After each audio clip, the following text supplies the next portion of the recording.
जय हिंद साथियों। आज मैं आप लोगों के पास उपस्थित हुआ हूँ नीट।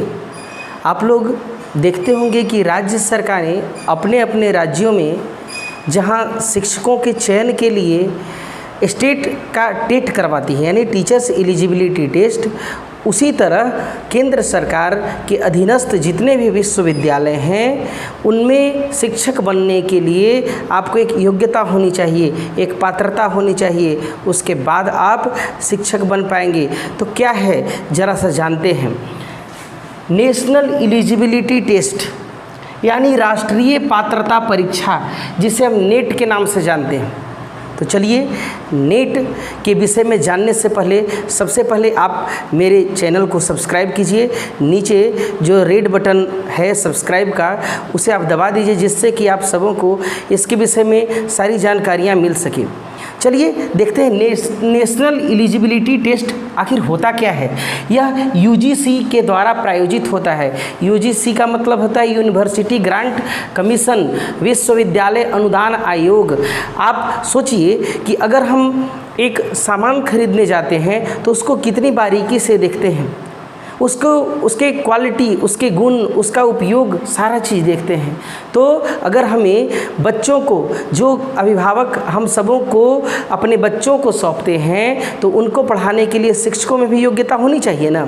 शिक्षक अगर जीन्स जूता झाड़ के पहुँचे, शिक्षक में अगर शिक्षक का गुण न हो, शिक्षक अपने ऐसा लगे कि उनके सामने अगर बच्चे अगर पहुँचे तो बच्चे अपने आप को हीन महसूस करें।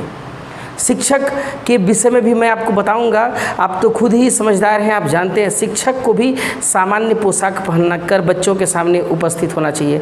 नहीं तो ऐसा होगा कि बच्चा लज्जित महसूस कर रहा है, शर्मिंदा महसूस कर रहा है कि हम गरीब घराना के हैं, सर अच्छा पहने हैं, झकाझक पहने हैं, तो वो बहुत अमीर घराना के होंगे। वहाँ पर गरीबी अमीरी का बोध होना ही नहीं चाहिए। तो चलिए हम देखते हैं नेशनल एलिजिबिलिटी टेस्ट यानी राष्ट्रीय पात्रता परीक्षा नेट। हम इसे यूजीसी नेट या एनटीए यूजीसी नेट भी कहते हैं। इसे यूजीसी नेट क्योंकि यह यूनिवर्सिटी ग्रांट कमीशन के द्वारा होता है। तो चलिए इसके विषय में हम थोड़ा सा जानते हैं।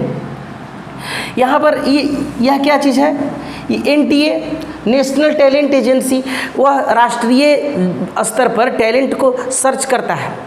आप में टैलेंट होगा तभी ना आपकी बहाली होगी। आप में कुछ नहीं आएगा तो आप बच्चों के सामने जाकर स्कूल में, कॉलेज में क्या कीजिएगा। आप देखते होंगे कि छोटका बच्चों लोग के पढ़ाने के लिए मास्टर साहब जो जाते हैं बहुत व्यस्त रहते हैं, उनको बहुत पीड़ता है। तो कॉलेज में तो बड़का बच्चा रहता है, एक से एक हीरो, एकदम जीन्स गूगल्स मार के उसको हैंडल करने के लिए शिक्षक को मजबूत मन मस्तिष्क वाला होना चाहिए ना। बहुत सारी बातों को समझाकर वह बच्चा को चाहे जैसे कर, हम मार तो नहीं करना है। अब आपको बतलाते हैं कि यूजीसी नेट यानी एनटीए यूजीसी नेट, ये दोनों एक ही चीज़ है। इसमें एलिजिबिलिटी क्या है, कौन आखिर के नेट की परीक्षा कौन दे सकता है। नेट की परीक्षा देने से क्या फ़ायदा है। आप अगर नेट की परीक्षा क्वालिफाई कर जाते हैं तो जो विश्वविद्यालय में जितने भी लेक्चरर बहाल होते हैं, व्याख्याता, उसके पद पर आपकी नियुक्ति हो सकती है। वह हर एक विश्वविद्यालय का अपना अपना नियम है। उन लोग अपने आधार पर शिक्षकों की नियुक्ति, लेक्चरर की नियुक्ति करते हैं। तो आपके पास नेट की डिग्रियाँ होगा तभी ना। आपके पास डिग्री होना चाहिए, डिग्री होगा तो आप उसके लिए एलिजिबल हो जाएंगे। तो इसके लिए एलिजिबिलिटी है स्नातकोत्तर एमए चाहे किसी भी स्ट्रीम में आप किए हों, आपके पास 55% अंक होना चाहिए, यानी 100 नंबर में 55 नंबर। तो आप जितना नंबर का एमए किए हैं उसका 55% निकाल दीजिए, यानी सेकेंड डिवीज़न से थोड़ा सा आगे भी हुआ ना, फर्स्ट से थोड़ा सा कम, तो आप नेट के लिए एलिजिबल हैं। अब देखिए यह 55% है जनरल यानी सामान्य वर्ग के अभ्यर्थियों के लिए। आपको अगर आप एसटी एससी या ओबीसी वर्ग के हैं तो आपको थोड़ा सा सरकार छूट देती है, चाहती है कि इनको थोड़ा सा छूट मिले, ये भी आगे बढ़ जाए।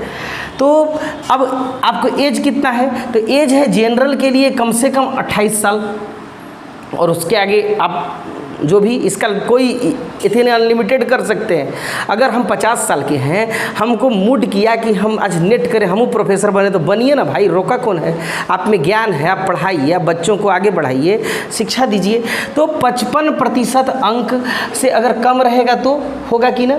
अगर आपके पास 55% से कम अंक हो तो आप बन सकते हैं। लेकिन हाँ, अगर आप 19 सितंबर 1991 से पहले अगर आप पीजी किए होंगे तो आपको सरकार 5% की छूट देती है।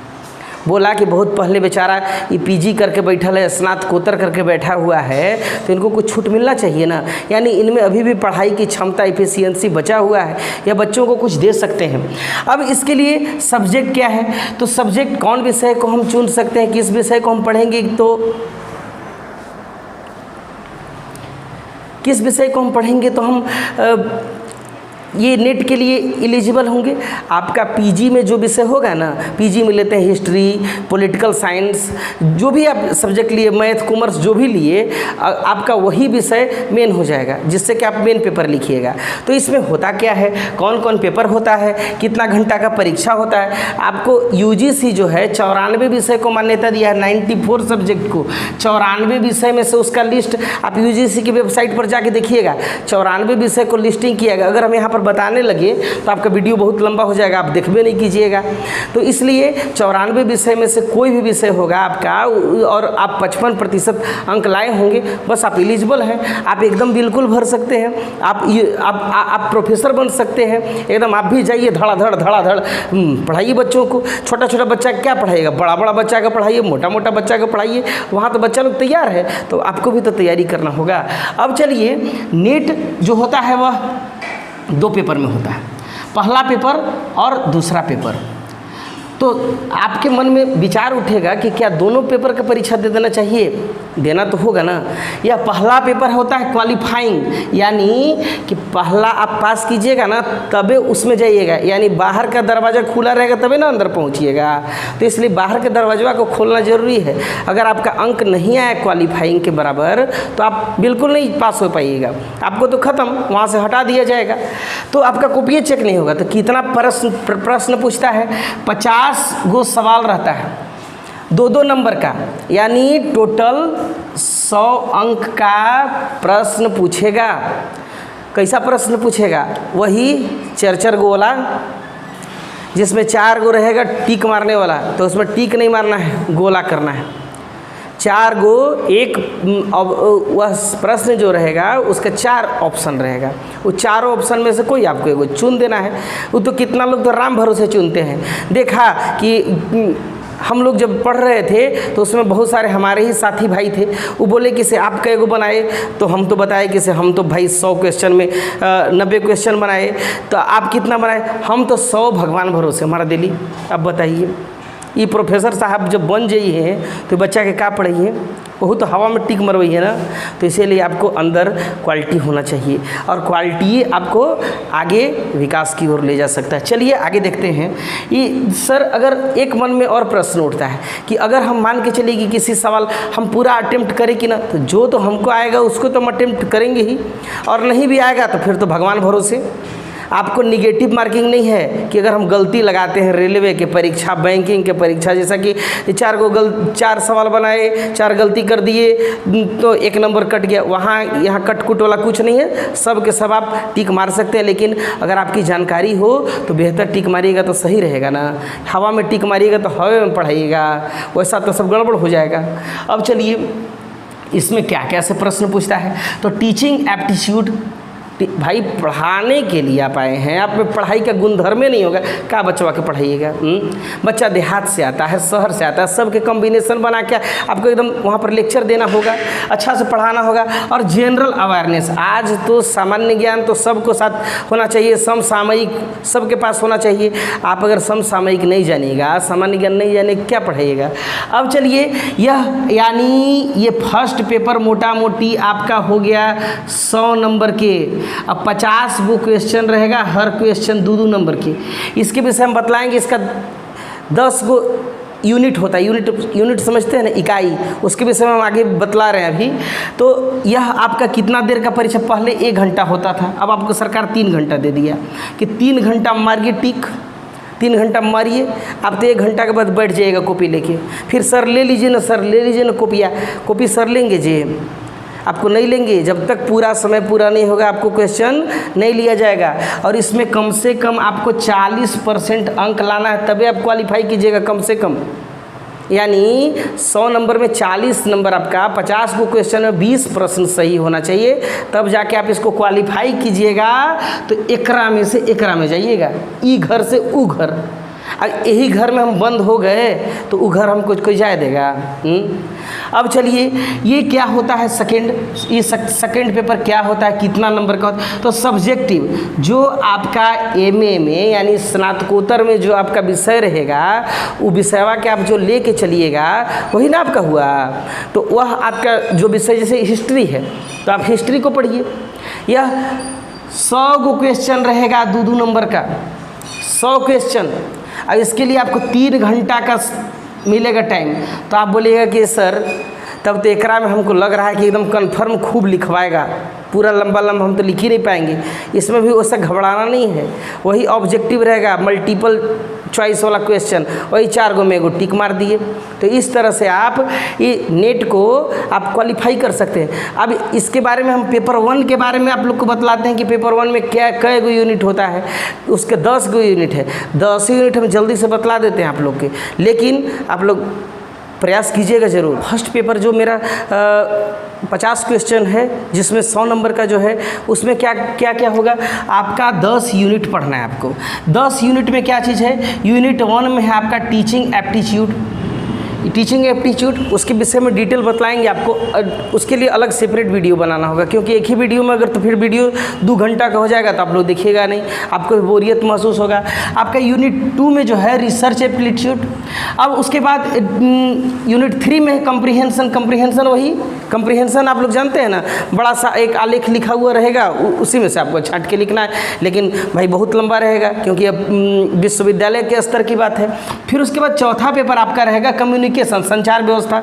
5वां है मैथमेटिकल रीजनिंग एंड एप्टीट्यूड, यानी आपको गणित के भी रीजनिंग को जानना होगा। फिर उसके बाद है तार्किक रीजनिंग, तर्क वाला। आप लोग रीजनिंग बैंकिंग की परीक्षा दिए होंगे या कोई भी परीक्षा दिए, रीजनिंग तो आजकल सब परीक्षाओं में रहता है। उसके बाद यूनिट 7 में डाटा इंटरप्रिटेशन, यानी डाटा के विषय में आपको जानना होगा।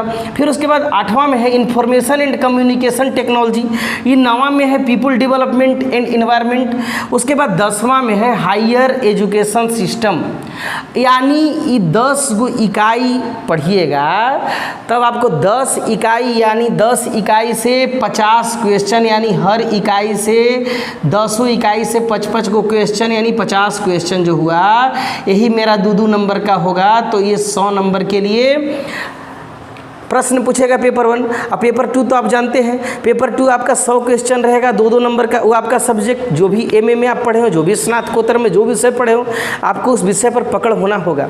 और आप जान जाइए, यह केंद्रीय जो यूनिवर्सिटी का कमीशन है, केंद्रीय,